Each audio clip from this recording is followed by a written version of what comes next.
Hello everybody, it is Elagatua, and I am back for a third time to wrap up our 10 levels of fog series. We're going to have levels 9 and 10 finally tonight, as the first two videos took a very long time to record. I am famously verbose, so that's kind of how it goes sometimes, but we're going to get to the end tonight, and I'm looking forward to getting through the rest of the levels. So, I'm not going to waste any more time with announcements or anything like that. We're just going to go straight into the content. In levels 6 through 8, we talked about aggro and safe builds, and we talked about the rock, paper, scissors concept for the 3 types of builds. So next, at level 9, we are going to talk about greed builds. Level 9 is greed openers race to valuable properties and force your opponent to make tough decisions. Now, I think greed openers are maybe the most challenging type of opener to get familiar with and to master. And it's really for a pretty simple reason. And it's the same reason that I left this opener style until level 9 instead of covering it at one of the lower levels. And that is, it feels uncomfortable to play greed openers because they are in some ways very vulnerable. Now, greed openers can come in a number of different flavors, but oftentimes with greed openers, you're going to have transports that you're building to move your units more quickly along to the center of the map. And because you're investing money in transports that do not have guns, other than the infantry that are being carried inside, those funds are not being used on early vehicles. And so if your opponent attacks into you very aggressively, oftentimes you are going to be caught defenseless. And that's a really bad feeling when your opponent just kind of attacks you without any rhyme or reason, and there's no way for you to really counterattack. And so I think for this reason, many, especially less experienced players, kind of shy away from doing builds like this because you want to feel like you're escorting your troops, you've got plans for what you do if you get attacked, and that's all well and good, but there are a lot of really powerful elements to greed builds that make them incredibly useful, and they're really, really important to master if you want to get into the upper top 10, top 5 level of fog and perform well in tournaments. So let's talk about what are the advantages of a greed build. The fundamental concept of a greed build is to get to the most contested properties quickly, and this will have some cascading effects on the rest of the game. If you're able to get your contested properties earlier on in the game, then that actually allows you to defend those contested critical properties from further back, which is going to help you improve your positioning for fights. Let's take a look at these comm towers, for example. We're on cover V2, and this map has some extremely contested comm towers. Let's say that player 2 here in the top right corner is able to capture this comm tower. Once this comm tower is captured, player 2 can actually keep infantry all the way back here along this diagonal and still be able to send infantry in to disrupt any captures of the comm tower. And if player 1 wants to be able to steal this comm tower back, oftentimes player 1 is going to need to be able to control an area over here to kind of block this square and block this square with enough units that that player 2 can't punch through to interrupt the infantry on the comm tower.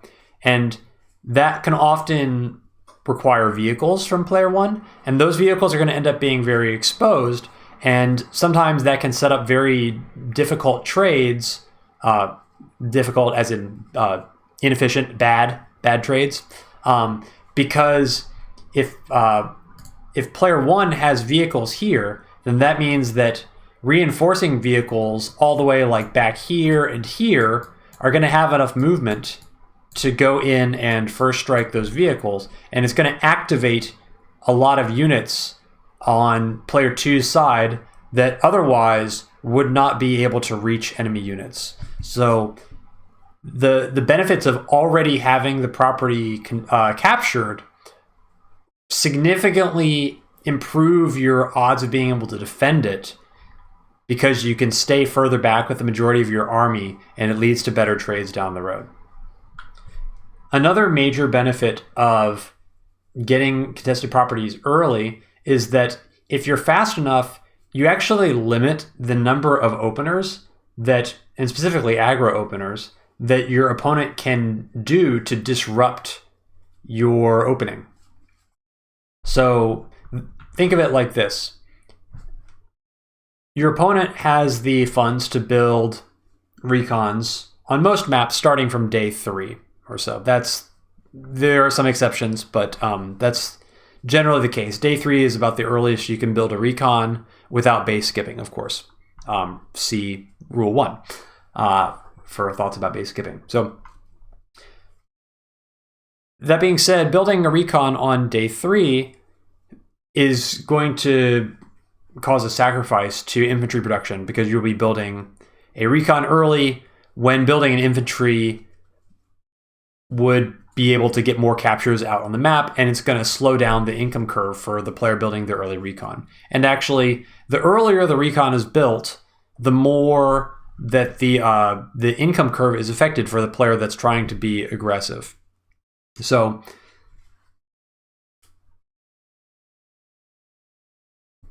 the earlier your infantry are able to get to these contested properties, there is a certain timing that your opponent will have to have made a recon and have it in range of the property you're trying to get in order for your opponent to see it and potentially interrupt that capture. And on some maps, if you don't build your first unit as a recon, or your recon is not sent to a very specific front on the map, then it doesn't matter if the recon comes 1 or 2 days later. The property is already gone, and then you get the benefits of that better defensive position that I just described a moment ago. And so the actual mechanics of this are going to vary on map to map, but the important idea is that you can make your build more resilient against aggro openers by only allowing aggro builds with like a day 3 recon or a day 4 recon that's built on a certain side of the map to even have a chance of interrupting certain captures. And oftentimes, if your opponent ends up kind of blindly going into a build that counters yours, well, that can be bad luck. But not all matchups are created equal, and there's some CO matchups where your opponent isn't really going to want to be doing openers like that. And so even though you may not be covering those really greedy captures early on with any vehicles, they end up being safe because they're just so fast that your opponent's not going to have anything to contest it, and you will be able to kind of get it and then more easily defend it now that you already have it. So that's a lot of theory. Let's take a look at what this means in practice. So we talked about there being a variety of greed builds, and some involve transports, but really the core feature of a greed build is just getting to the contested properties very quickly. Oftentimes, this involves skipping infantry past capturable cities to go for more contested capturable cities early. And there's trade-offs there, because if you skip too many captures along the way, you may get there to your contested properties very, very quickly, but you can also sacrifice so much income that you are losing vehicles that you would want to build later on to support the captures. And it's not very good if you get to a city early and then you capture it, but you don't actually have the means to defend it because you sacrificed a lot of money just to get the infantry there. So let's take a look at this game. This is Hapahauli versus Netminder 500. This just ended recently, and this is a Drake versus Kindle matchup. And I think this is the same matchup that we saw Get Good versus Rip in another replay on this map that I covered. And in that replay, Rip was the same position as the Kindle in this game, and Get Good was Drake on the same side as Hapahauli. And what happened in that game was Rip went for this comm tower very early, but also backed it up with a tank that was positioned to counterattack anything, and then went with an early recon kind of up this way to try and contest this tower. So let's see what happens in this game. So I'm going to kind of skip through the first 2 turns, but we see infantry for the first couple of days, so no early vehicles by either player. And even on day 4, still no vehicles. So this is kind of a passive opener for Kindle. Let's see what the first vehicle ends up being. Usually you're going to see a first vehicle on day 5 at the latest. Okay, so we got a tank opener from Kindle. So this is kind of a save opener from Kindle, which is a little bit unusual because Kindle in this matchup generally is going to be the aggressor CO and is going to want to stick to more aggro builds. That being said, Kindle putting tanks on cities kind of makes the tank untouchable, and that can be something that you can do on contested cities on this map because they are just so close to the bases. You just kind of send this tank and sit on the comm tower or sit on the city, and there's not really anything that Drake can do to get the tank off of there for a number of turns. So maybe that's the idea here. But it looks like Drake has other ideas. So this infantry is skipping past this city here. It's like, nope, I'm not going here. I'm going to get in position for one of these contested properties, bypassing a place that would provide some income. And then we also see a tank being built on this side as well. So this is starting to look like a kind of a greed safe build where there's going to be a greedy capture, but there's also an early tank to try and back it up in case it gets interrupted.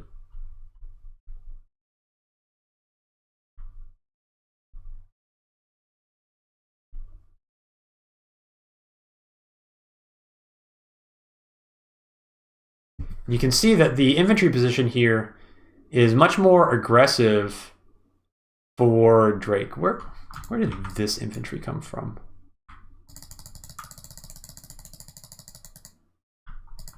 Oh, he came from here. I was like, why is he here? Interesting that he chose not to go this way. Anyway. So now this infantry is going to go blindly onto the comm tower. And this is... There's no way around it. This is just kind of a risky move. And that's kind of what makes it a greed opener. If it were safer, then Drake would want to have vision of that comm tower to make sure that infantry doesn't get blocked. If there's an infantry from Kindle already on this comm tower, then that infantry is going to get trapped and probably is just going to get killed for free by literally any vehicle that is stopping by. Additionally, I guess if it gets trapped, this infantry can get pulled off to interrupt the capture, but it feels really, really horrible if that happens. You could be losing 2 infantry, your first 2 infantry on that side very, very early, and it would really, really cause a lot of serious damage to the income curve to have that happen. But there's nothing there, so it works out. And now, this is really problematic for Kindle because Kindle's victory condition on this map is really getting one comm tower and then denying the other.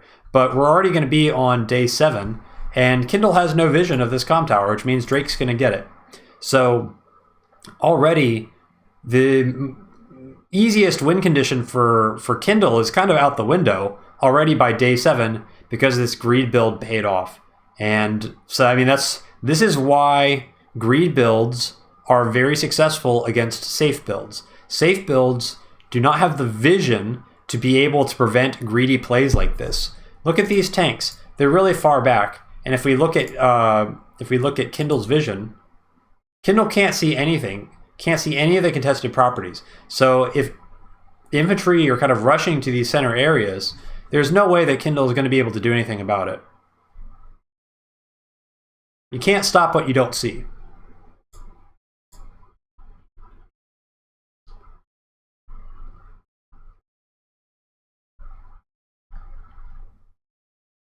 And even now, not even having vision of this comm tower, I think this is a very defective build from Kindle, unfortunately. If Drake had been really crazy and sent this infantry over to this comm tower, I think it's possible that Drake could have gotten both comm towers. That would be an insane play. You wouldn't expect that to ever work, but it would have in this case. And now you can see that I think Drake is really just kind of maybe assuming that Kindle is going to take that comm tower already and kind of conceding it, because Drake didn't really have a way to stop it either.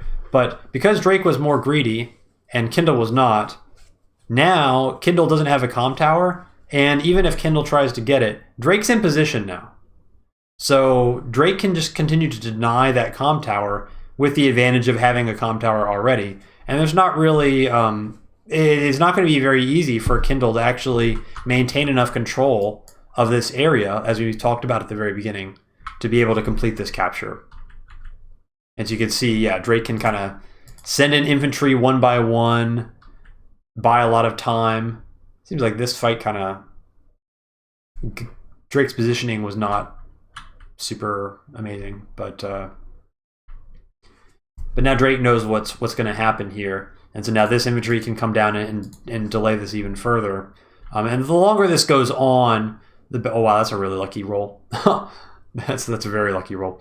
The longer this goes on, that Drake is fighting one tower against Kindle, it's going to become pretty devastating when the superpowers hit. Okay, I think we've seen what we wanted to see from this replay. Let's switch to another one. All right, this is myself against Starflash on Tornado Road.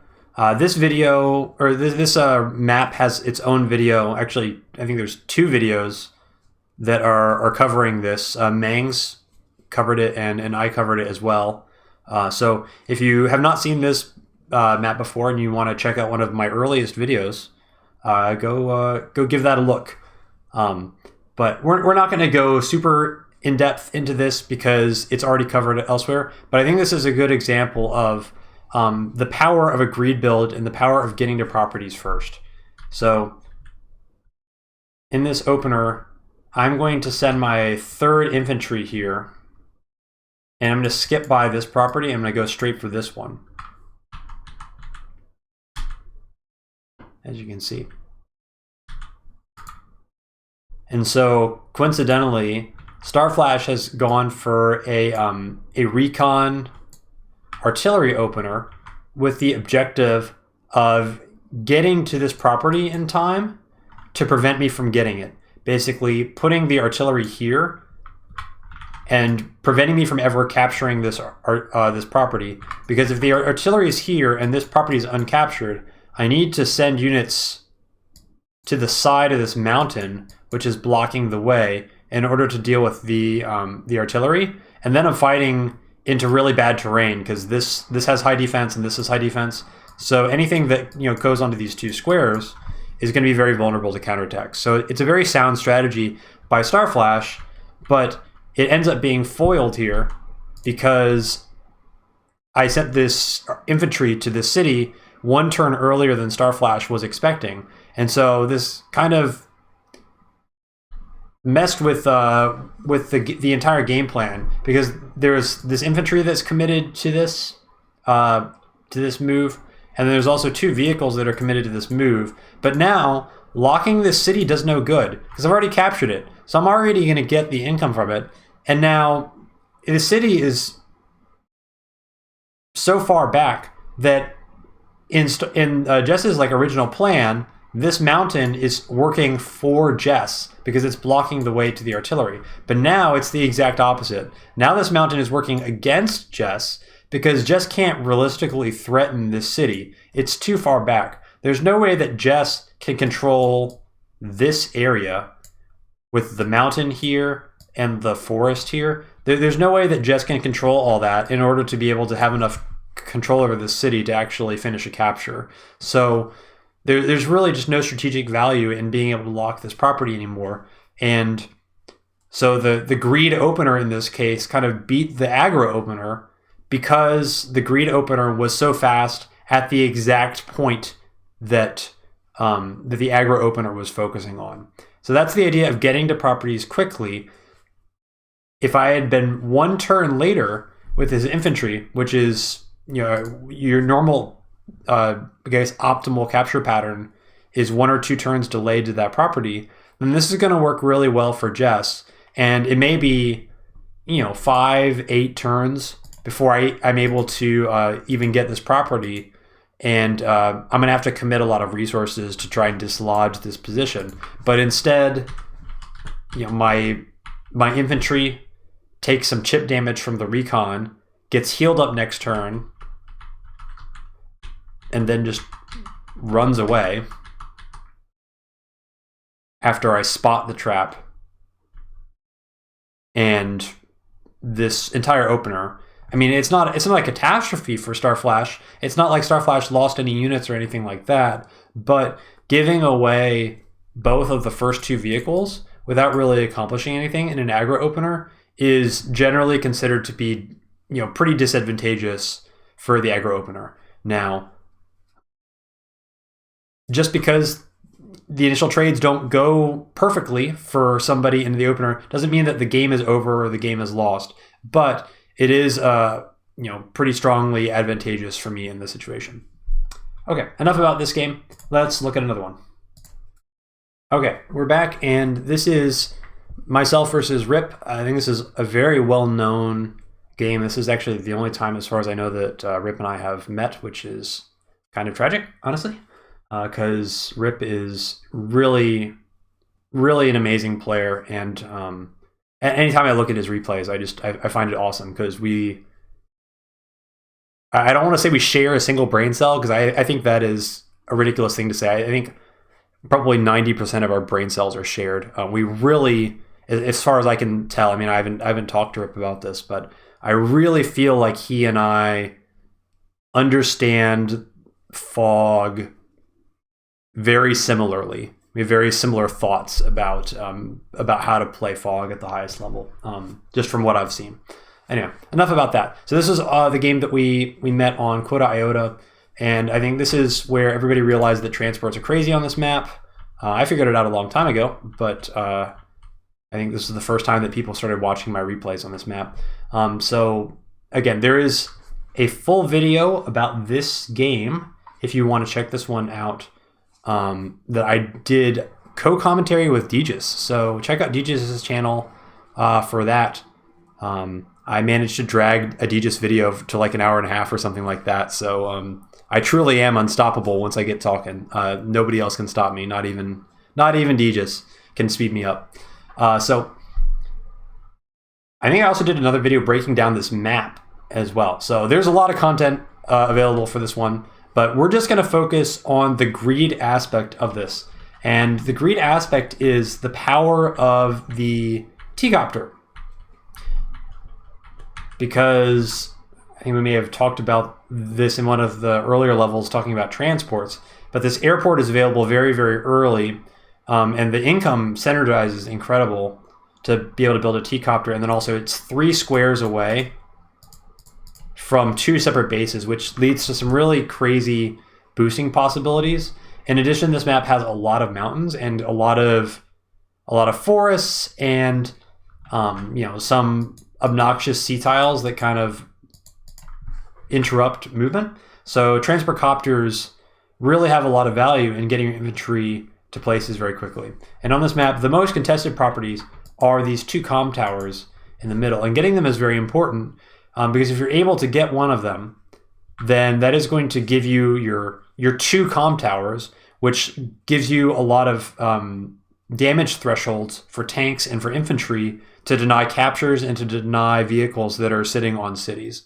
So it's really a substantial thing if you can end up with 2 comm towers and your opponent can only have 1.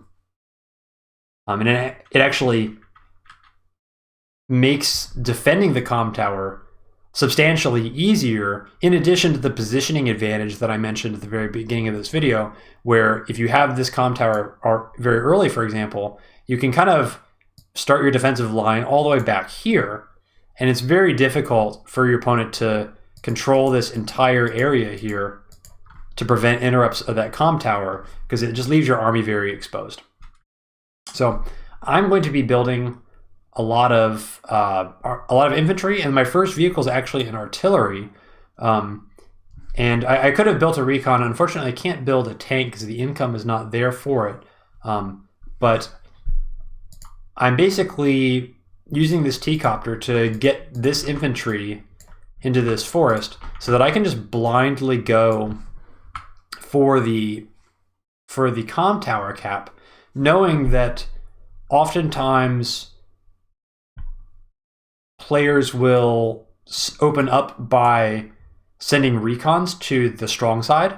That's kind of the default opener. And I realized that there's a vulnerability and there's a timing window between when the first vehicles get sent this way and also when this black boat, it's going to ferry infantry over this way. And eventually they're going to end up on this mountain and this mountain. And once the infantry are there, they're going to get vision of this comm tower, and I'm not going to be able to pull anything sneaky. But there's a period of time when they aren't there yet that I can, there's like, it's a 1-turn window basically before the infantry get there, where I can actually get onto that comm tower. And if there's no recon on that side or no infantry that has moved itself in a way to specifically check for this play, then I can actually steal the comm tower before any of the infantry are in position.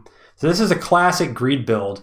It doesn't work if there's a recon there, and there's no backup plan really other than, oops, I got caught with my infantry and now I need to run him away. But when it works, it provides a really substantial advantage for the rest of the game. And in the event that it doesn't, if your infantry gets caught, you are only just taking some chip damage on an infantry most likely from a recon. So it's not like the game is over. You're still kind of, one comm tower against one comm tower. But when you're looking at greed builds, you want to calibrate the risk and the reward. And the reward in this case is really, really game changing. And the risk, well, I mean, being down half an infantry is not great, but it's recoverable potentially. So that's the thinking behind the greed build in this scenario.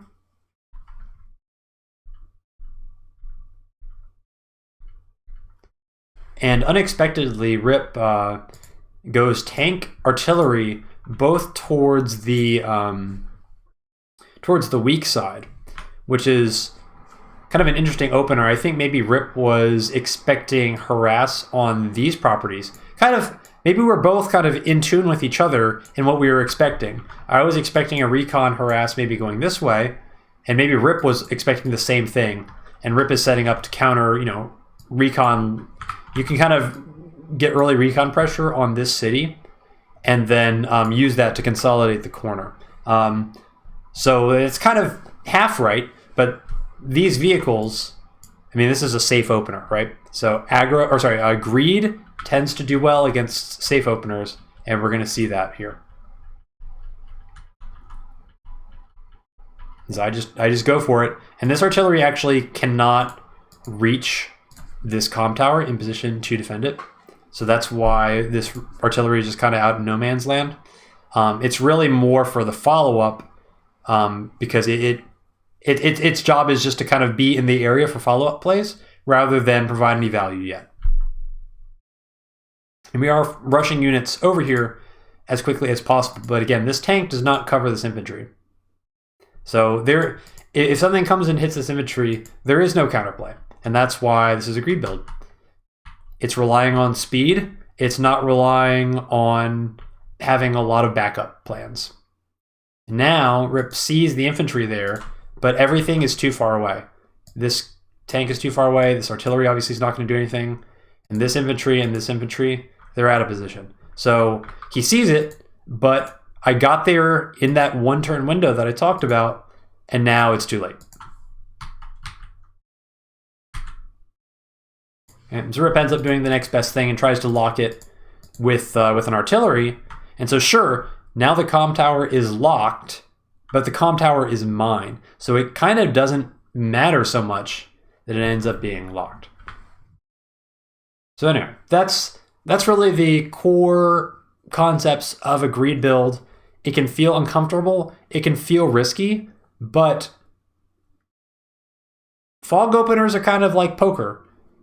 And you want to maximize the number of builds that your openers are good against and lose against as few openers as possible.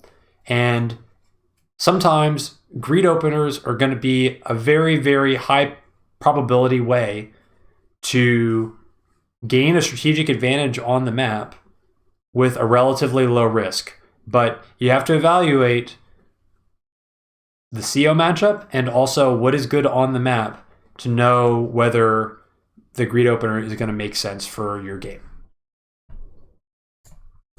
Okay, we're back on Redemption World.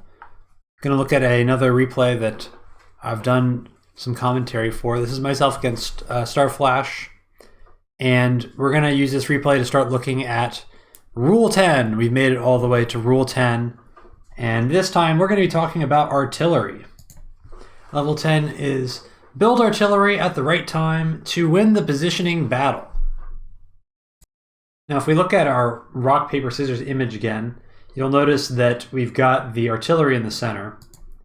And the reason the artillery is in the center is because artillery builds don't really fit into one specific category of build. They can be used in really almost any type of build.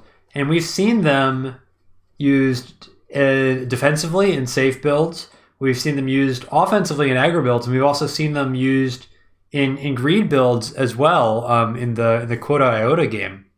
So they can be a part of really any build, and that makes them more complicated to include in openers because it's hard to come up with general rules for how to use them well and when they're going to be effective. So what we're going to look at is a number of builds that utilize artillery to get an idea of some principles that we can use to work them into our openers to make them effective. So we're on Redemption World here, and we're actually going to look at this replay this was played before the Tornado Road game. And in this replay, it's actually going to be myself going for the old recon artillery lock play. In the Tornado Road game, Starflash tried that a similar concept against me, and my greed kind of won the day. And in this game, I can't really say I'm turning the tables, right? Because this is happening first, but I have the same idea in mind where I'm going to be using the artillery combined with the recon to attempt to lock this property here. Let's see how that goes.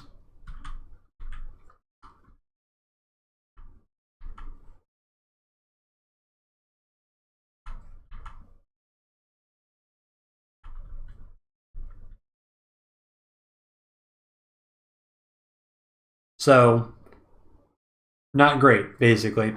And in this situation, we get to the property in time.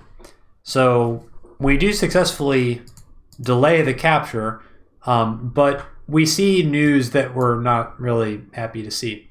And the problem here is that there's a specific opener that kind of prevents this lock. And it involves building your first 2 tanks from this base instead of this base. And if you have 2 tanks available from this base, then this lock is not going to work, and it's just going to get countered. And the reason is the lock works by putting the artillery on this square. And so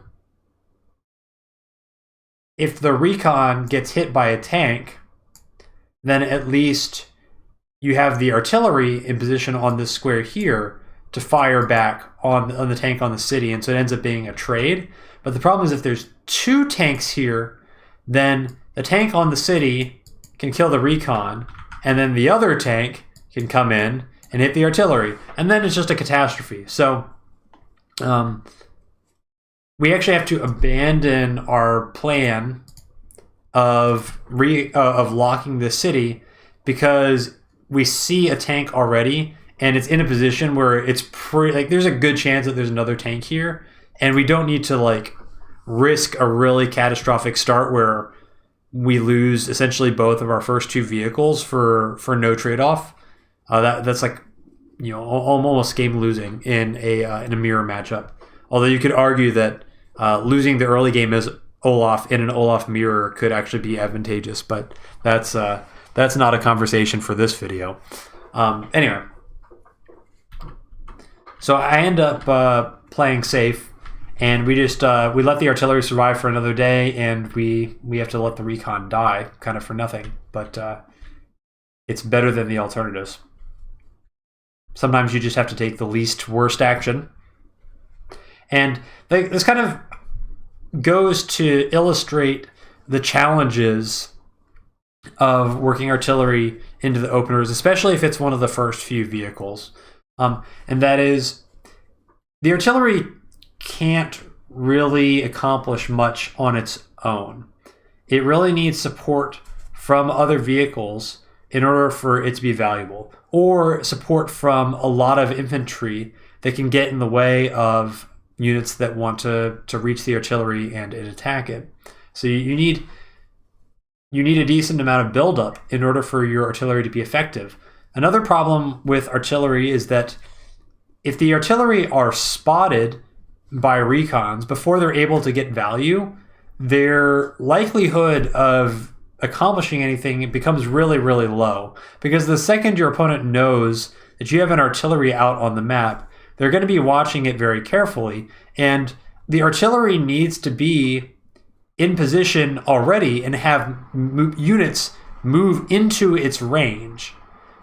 But if your opponent knows that the artillery is somewhere to begin with, then your opponent is going to be very wary of forest tiles or cities that are in range of the last place that the artillery was spotted.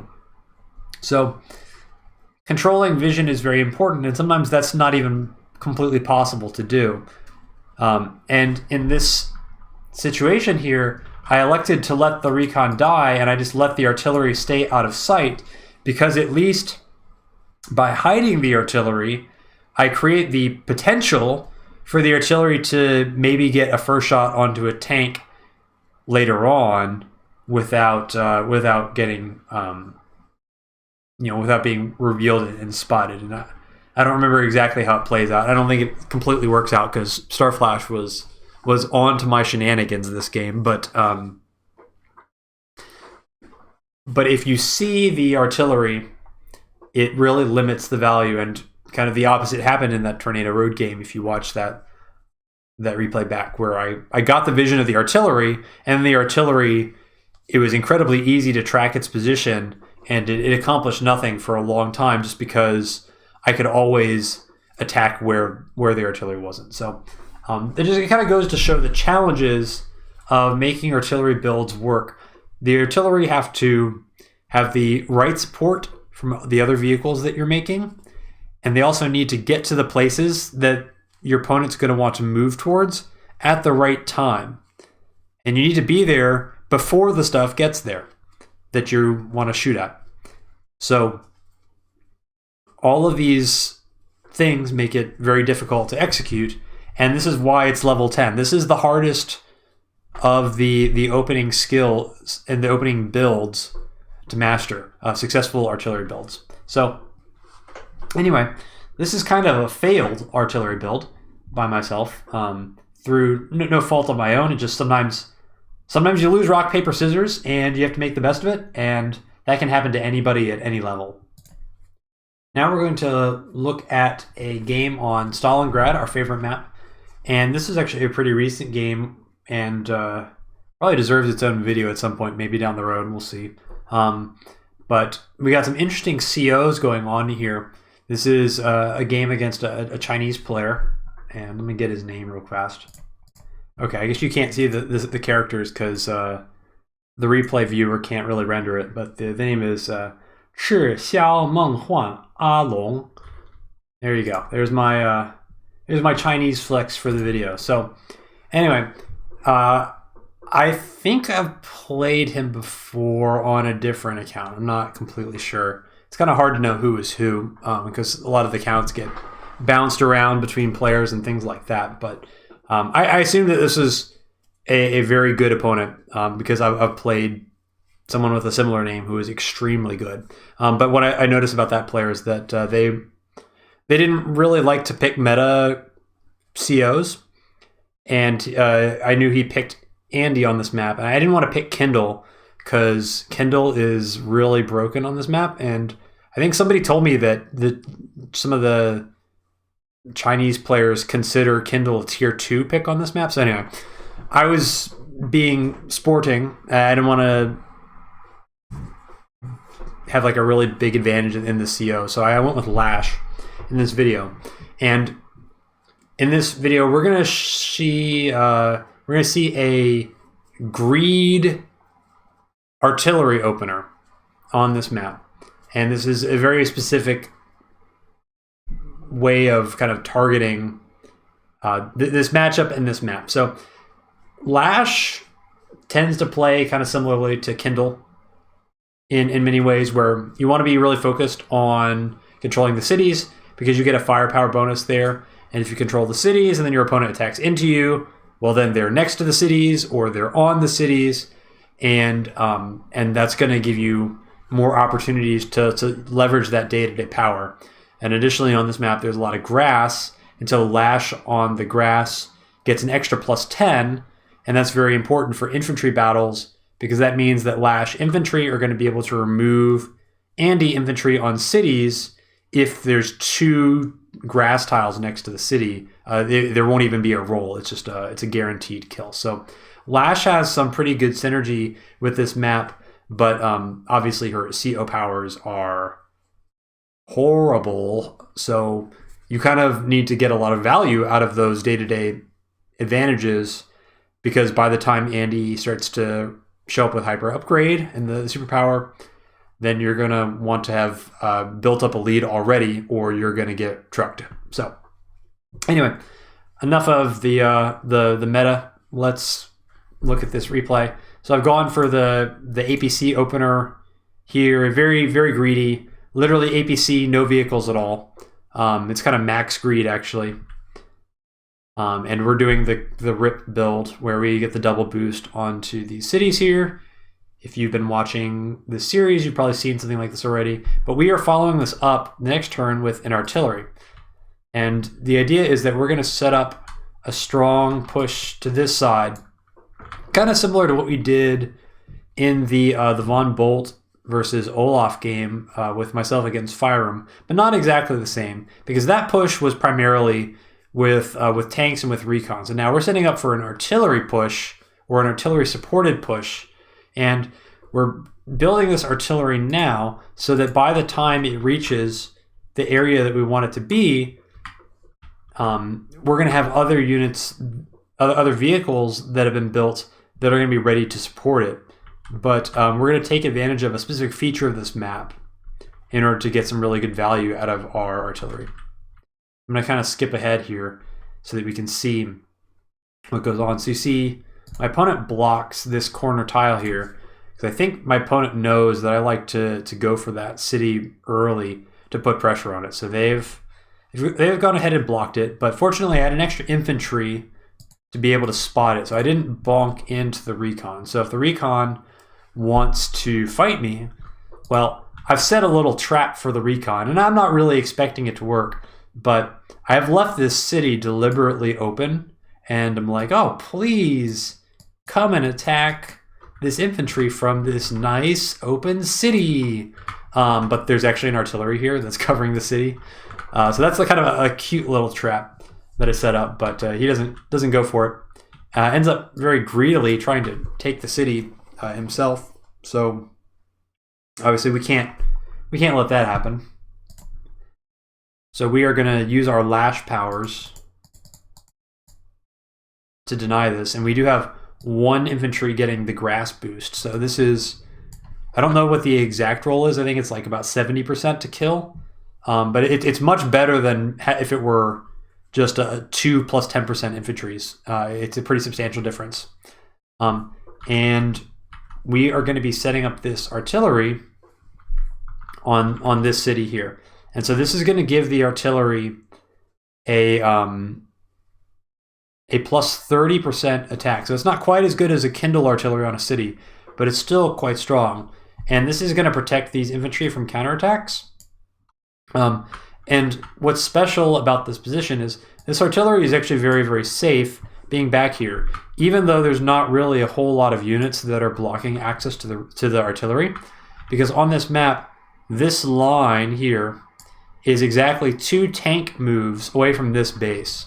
So if this artillery ever gets hit, well, first of all, it's on a friendly city, so if it doesn't get killed, it's going to heal itself up. But then also, if the artillery then just moves off somewhere, it's going to activate any tanks that were built from this this base 2 turns ago.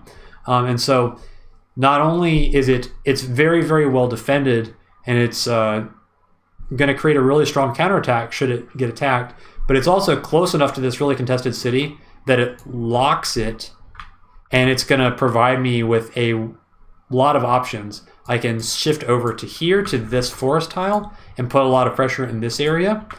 I can shift it here to this city, and then I'm locking the center, which is also very strong, as well as this tile. And this also has the same reinforced distance from this base.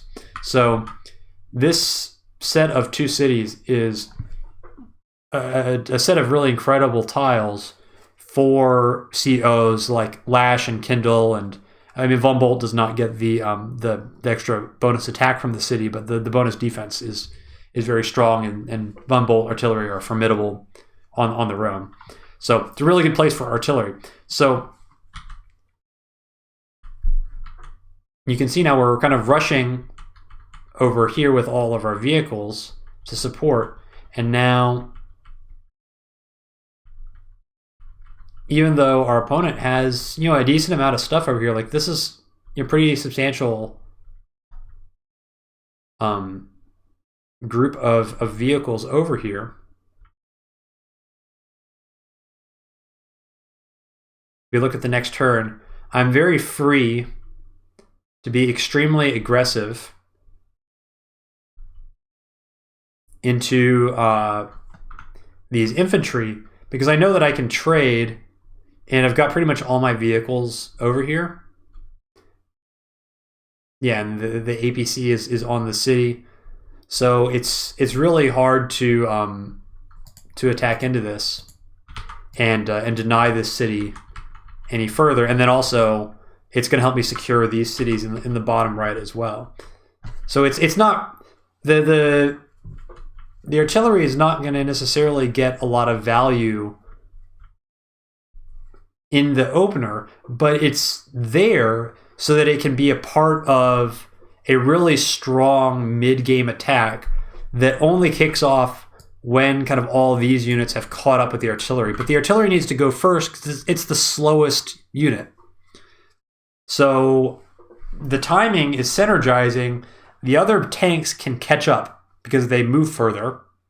So the artillery has to be built first if it's going to be to the places where I need it to be in time to actually provide the benefits that I wanted to provide. So there's a lot involved in having a successful artillery build. You really need to plan, okay, like in 4 turns, I want to be attacking, over here.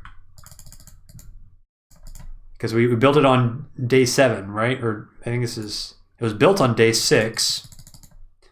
And the attack doesn't start until day 10, basically. So we needed to know how it was all going to glue together.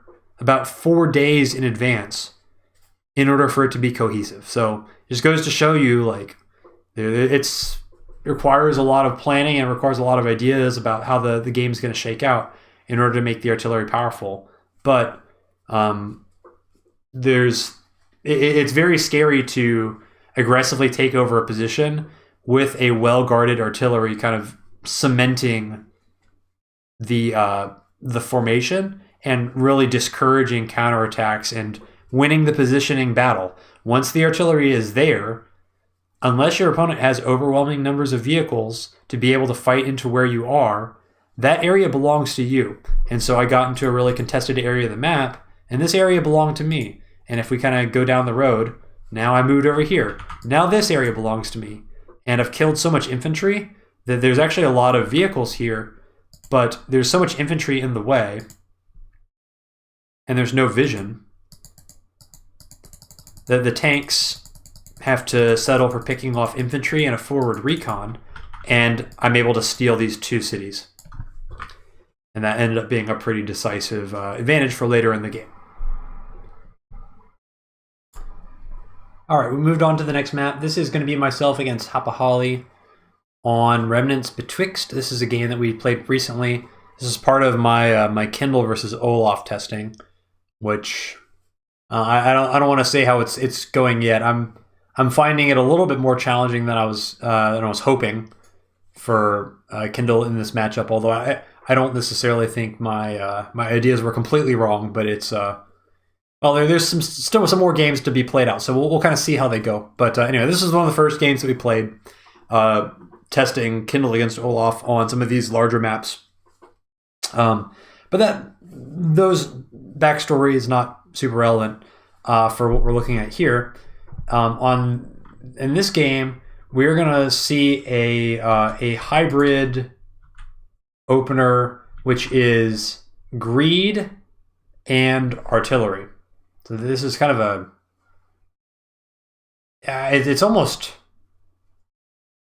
maybe it's a smidge to the greed side, but I'd almost put this opener like smack dab in the middle. Like, it's not really anything specifically. It's kind of everything at once and nothing at the same time.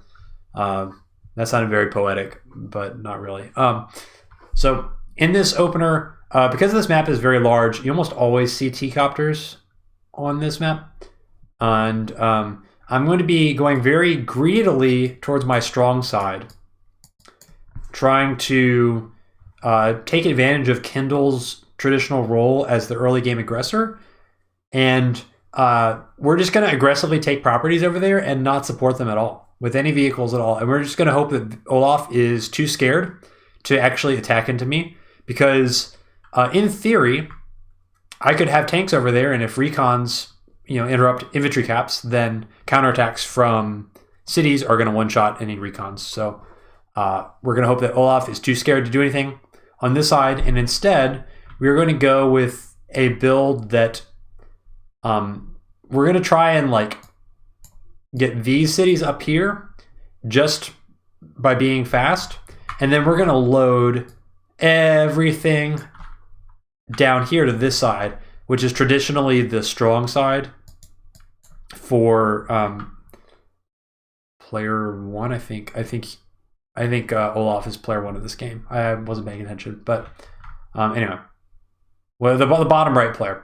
This is traditionally the strong side, and so I want to basically do a deception play where I kind of pretend like I have a lot of stuff here on the safe side, and kind of have an imaginary army ready to counterattack, when I'm actually going to send everything down to the bottom left, and we're going to try and ambush any strong plays that come in to the bottom left with a lot of early copters.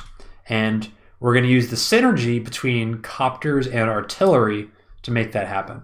So we're going to kind of skip ahead, but you can see first vehicle is a copter, other than the T-copter, which I guess, well, I wasn't lying either way, right? My first 2 vehicles are copters. And then the next one is an artillery. And then the third vehicle, copter and recon. So it's day 9 before we build our first tanks. And we're sending everything down here because we are going to make very aggressive plays for these two cities. And we're expecting that to provoke a response because just like we've done the transport copter this way, traditionally Olaf's transport copter is going to come this way. And so Olaf's going to be like, these cities don't belong to you.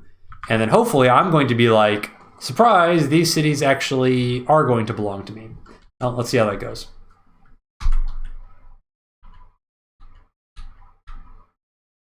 So you can see, as we expected, so Olaf has a tank up here, but no vision. And it's mostly just a defensive tank to protect against the harass that is completely never coming because I don't have a single vehicle up there. And down here, we've got a tank and a copter. And the recon is kind of late. This is kind of a safe opener from Olaf. Tanks on both sides to defend against harass, and an early copter to deal with a Kindle that would put tanks on cities, because Olaf doesn't really want to send tanks into Kindle tanks on cities. That's not super fun. So it's a very sensible counter build for Olaf to try and fight into Kindle.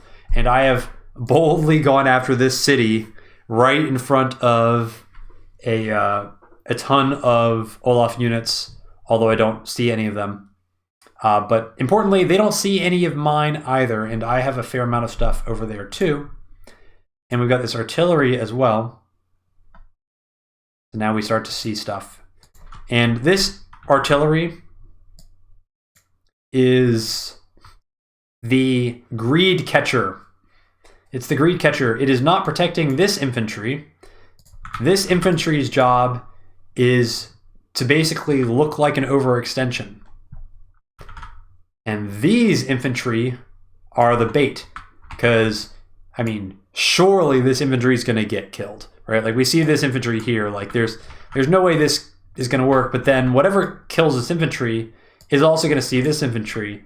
And I'm hoping that these guys draw a tank or a recon in there to get smashed. And then I've also got two copters.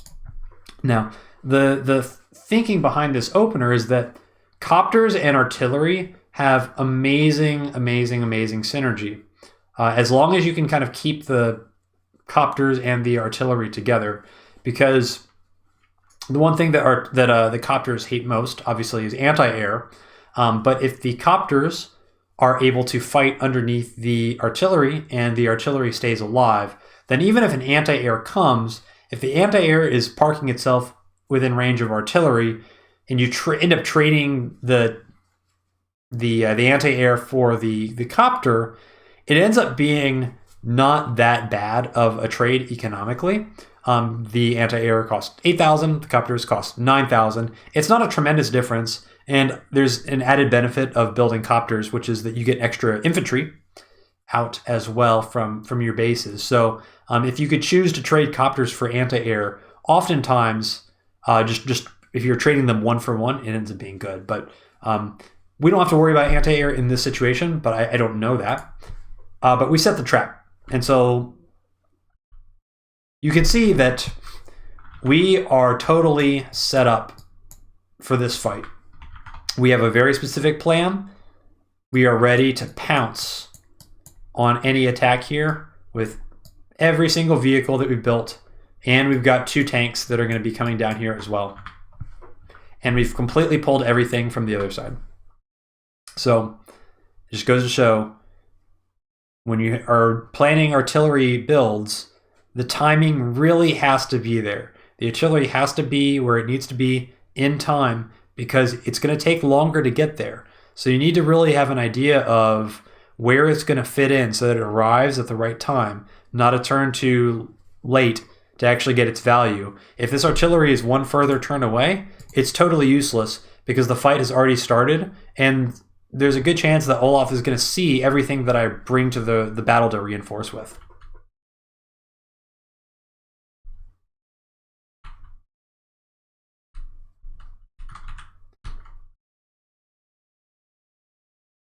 The recon doesn't see anything. Oh, this poor infantry, so helpless. I sure hope nothing happens to this poor infantry. Rip. And now all these units see these infantry. Oh no, these poor infantry. They're so helpless. I sure hope nothing happens to these poor infantry that are gonna go get this city down here next turn, even though they're on really poorly defended terrain.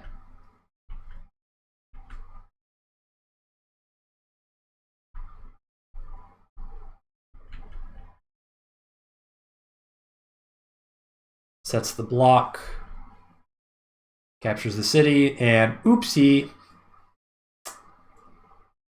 We got one. We got the bait. So it's kind of an elaborate trap, but if this trap doesn't accomplish anything, it's still not horrible because all this stuff would be set up to get first strikes next turn, even if this tank didn't move in.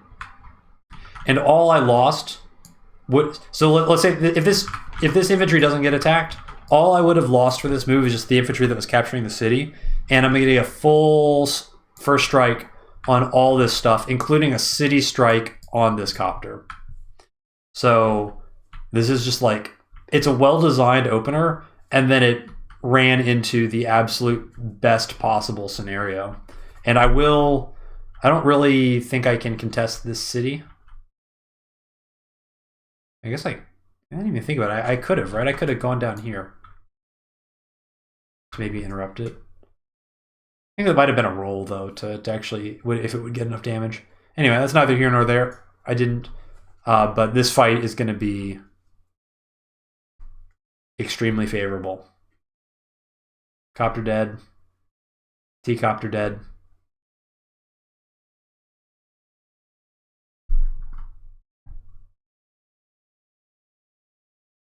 And we do some trading up here.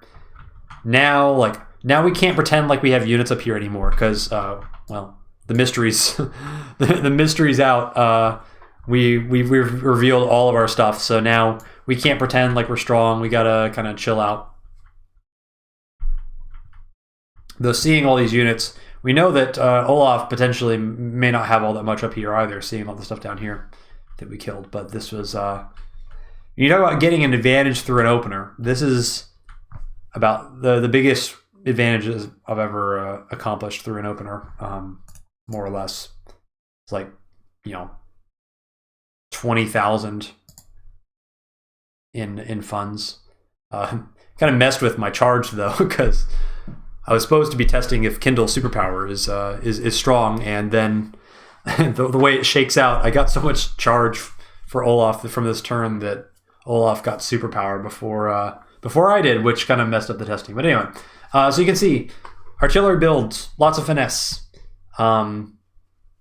They're not easy, but they can be really, really strong if you utilize the synergy and if you support your artillery with the right units. All right, we're on to our final replay discussing artillery, and there's no way that I could have a section about artillery without including a game from Incuggarch. I don't know if I said that correctly, but this player is kind of before my time in Advance Wars, but had a reputation for having the best artillery play of anybody that was active at that time. And so we're going to be looking at one of the few fog replays that we have available for this player. And this is going to be Olaf against Eagle, Tordread, playing Eagle in this matchup. And we're on a map called Haifong, which I don't think is in the rotation anymore, but I think I've seen it a few times in Live League for what it's worth. But let's see what the Artillery Master has in store for us with this opening. And so this is a first vehicle artillery. You don't see it so super often, but if there's a plan, then let's see what the follow-up is. So this is going to be looks like an artillery into tank, and we're going right for the middle. And so it looks like this is really what I would call a safe greed opener. we've ended up on this city here, and this city is totally undefended. This artillery cannot cover it, and this tank is too far away. So if anything harasses this city, it's going to be bad. But we see actually that Tordread kind of had a mirrored opener, but the tank is first and the artillery is second. So there's not going to be any vision of this city, and so Olaf is going to end up being able to get that city without any issues.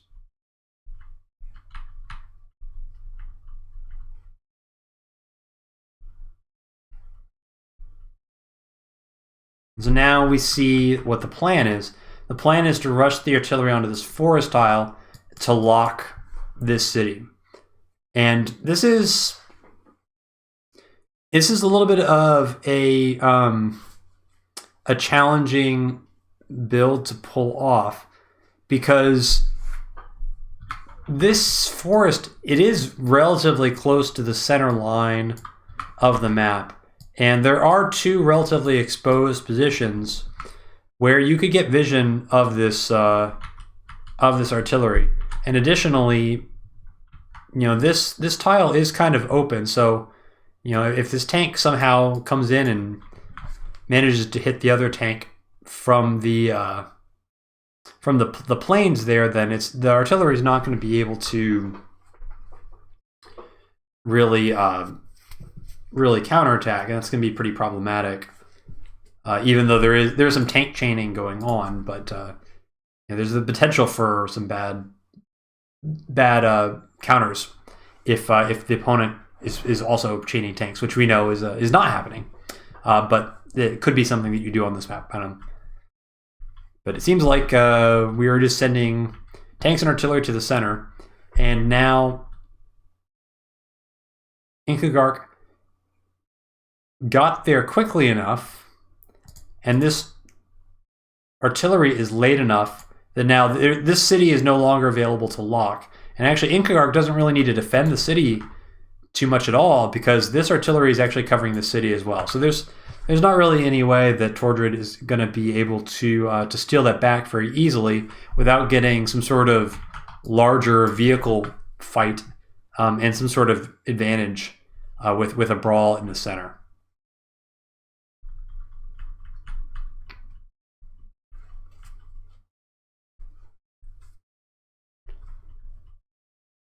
Everybody's just kind of rushing to the center, but it seems like everybody's just kind of handshaking the corners. So Incuggarch making no attempt to really go for this corner at all, and Tordread also kind of leaving this corner alone as well. And the infantry come in. And now you can see the value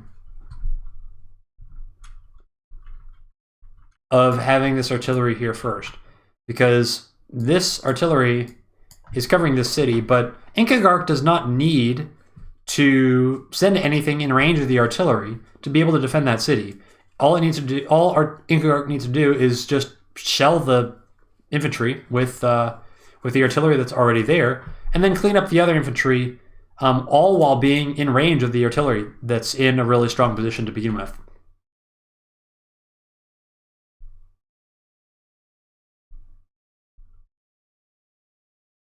Although that doesn't happen for some reason.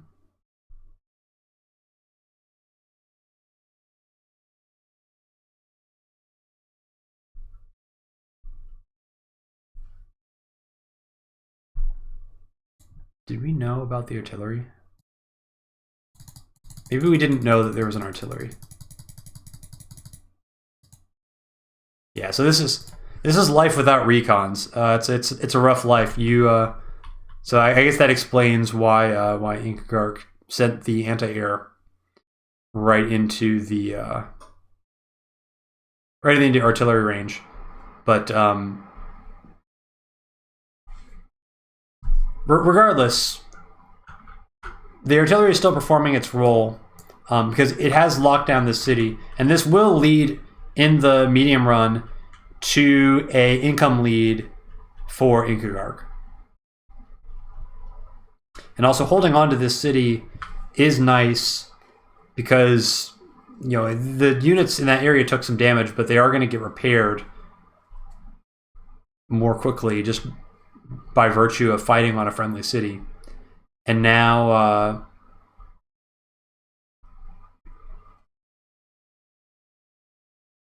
Incuggarch has the luxury of positioning more defensively, because Incuggarch can just deny this with infantry, deny this with artillery, and if Tordread wants to take control of this area, Tordread's going to have to send vehicles on the other side of the map across this center line. Sometimes you can think of artillery in the mid-game as magnets. You want your opponent to come closer to you. You stick an artillery, point it at some place that your opponent wants to go towards, and then you say, if you want to end up on that location, you're going to have to come even farther into my army and send something at this artillery, and then it makes the whatever those units are very vulnerable to counterattack. So artillery are incredibly useful for positioning because they can force the opponent to overextend into you, because you are able to lock down certain critical tiles by being on your own side of the map, being in positions where your opponent's not going to want to go. Creates dilemmas for your opponents. So anyway, I think we've seen enough of this game. You're welcome to check it out on the archive if you want to see how this one ends.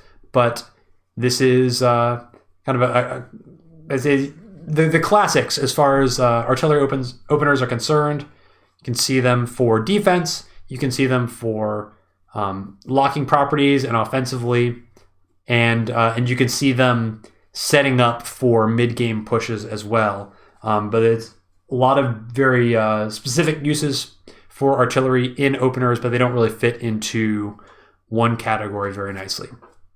And with that, we have reached the last of our 10 levels of fog openers. I hope you've enjoyed this series. I hope you've learned something valuable from this to improve your game. It's always fun to look at where you were a month ago, 2 months ago, and then think, okay, what level am I at now? Am I comfortable with aggro openers? Am I comfortable with greed openers? Do I know how to use artillery? Am I being efficient with my transports? All these things. Am I taking into consideration the COs and things like that? So I think that's going to be it for me for this one. No further things to say on the way out, but just look forward to the next videos whenever they arrive. I don't think there'll be anything, or at least there'll be a little break after these because I've recorded a bunch in a row. But anyway, that's it for me. I'll see you next time. It's been Elagatua, and goodbye.